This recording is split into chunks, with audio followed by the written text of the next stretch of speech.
2022-এ মাকে নিয়ে বেরিয়ে পড়েছিলাম ডিসেম্বর মাসের ঠান্ডার মধ্যে বানারস যাওয়ার জন্য। ট্রেনের জার্নি আমাদের যথেষ্ট স্মুথ ছিল। সকাল হতেই আমরা নেমে পড়লাম প্রায় 3000 বছর পুরনো সেই শহর যেটা কথিত আছে মহাদেবের ত্রিশূলে অবস্থিত, বানারস বা বারাণসী। আমরা যে হোটেলটিতে ছিলাম সেটার নাম হচ্ছে হোয়াইট ক্যানিয়ন, মন্দির থেকে 2 কিলোমিটার দূরে। ফ্রেশ হয়ে রুফটপে চলে গিয়ে যথারীতি আমার যেটা কাজ ফটোশ্যুট সেটা করলাম, সাথে মায়েরও কিছু ছবি তুলে দিলাম। মা বেশ খুশি, অনেক দিন পর মা বাইরে বেরিয়েছে।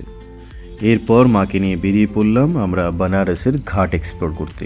সবার প্রথমে আমরা পৌঁছে গেলাম আস্সি ঘাটের কাছে। আস্সি ঘাটের কাছে ওখানে আমরা একটু ডাব খেয়ে নিলাম। ডাব খাওয়ার পর আমরা চলে গেলাম আস্সি ঘাটে। আস্সি ঘাট থেকে আমরা প্রায় পায়ে হেঁটে মণিকর্ণিকা ঘাট অবধি, যেটা প্রায় 4.5 কিলোমিটার, আমি আর মা পুরো স্টিয়ার্সের ওপর দিয়ে হেঁটে হেঁটে পথ অতিক্রমণ করলাম। আমাদের হিন্দু মাইথোলজি ওয়াইজ এই আস্সি ঘাটের নামকরণ নিয়ে একটি গল্প আছে।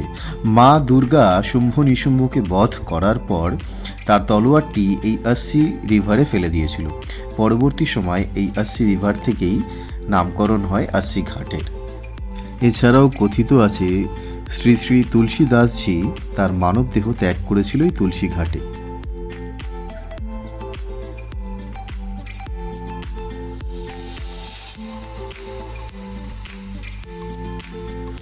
আস্সি ঘাট থেকে মণিকর্ণিকা ঘাট অবধি প্রায় 84টি ঘাট রয়েছে। সেই সব ঘাটেরই ছবি আপনারা পরপর এখানে দেখতে পাচ্ছেন। দরবাঙ্গা ঘাট, কেদার ঘাট, আরও সব ঘাটের ছবি আপনারা পরপর এখন দেখতে পাবেন। তো সবকটা ঘাটই আমরা প্রায় পায়ে হেঁটে এক্সপ্লোর করেছি। হরিশ্চন্দ্র ঘাট, নিশাদ্রজ ঘাট যেটা এখন আপনারা দেখতে পাচ্ছেন, অভূতপূর্ব দৃশ্য, জৈন ঘাট। মানে আপনারা যদি পায়ে হেঁটে এই পথটা অতিক্রমণ করেন, ম্যাক্সিমাম সবাই নৌকা দিয়ে যায়, বাট আমি সাজেস্ট করব পায়ে হেঁটে প্রত্যেকটা ঘাট আপনারা অতিক্রমণ করুন। আপনারা একটা অদ্ভুত ফিল করতে পারবেন, এবং প্রত্যেকটা ঘাটের হিস্ট্রি রয়েছে, প্রত্যেকটা ঘাটের আপনার ঐতিহ্য রয়েছে, প্রত্যেকটা ঘাটের নিজস্ব সৌন্দর্য রয়েছে। এখন আপনারা দেখছেন ছিদ সিং ঘাট।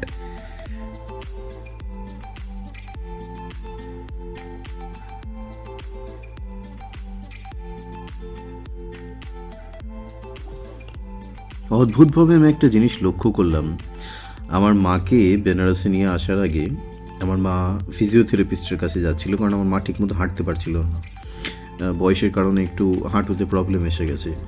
তো যে মানুষ 2টো সিঁড়ি উঠতে পারছিল না, সে এই আস্সি ঘাট থেকে মণিকর্ণিকা ঘাট অবধি প্রায় 4.5 কিলোমিটার পথ, যেটা আপ ডাউন পুরো সিঁড়ির মধ্যে দিয়ে, সে নির্দ্বিধায় এই পুরো 4.5 কিলোমিটার পথ অতিক্রম করলো, এবং একবারও কিন্তু তার পায়ে ব্যথা বা কোনো কিছু সে অনুভব করেনি। আপনারা এখন দেখছেন কেদার ঘাট। এই কেদার ঘাটের নামকরণ হয়েছে মহাদেবীর একটি টেম্পল, কেদারেশ্বর টেম্পল, সেই টেম্পলের নামে। এবং কথিত আছে যে উত্তরাখণ্ডের অবস্থিত কেদারনাথ মন্দিরে যারা যেতে পারেন না, তারা কিন্তু এই কেদারনাথ টেম্পলে আসলেও একই ফল পান।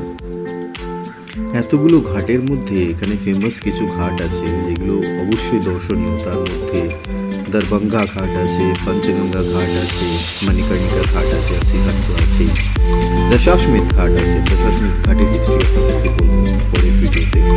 ছিদ সিং ঘাট আছে, তুলসী ঘাট আছে, মন মন্দির ঘাট আছে, নিরঞ্জন ঘাট আছে। এই নিরঞ্জন ঘাটে কিন্তু আমাদের বাংলা ছবি, হিন্দি ছবি এবং অন্যান্য ভাষার অনেক ছবি এবং মিউজিক ভিডিও শুট। এরপর চেষ্টা করলাম কিছু মুহূর্ত ক্যামেরা বন্দি করা, যে মুহূর্তগুলো সচরাচর আমাদের চোখ দেখতে পায় না।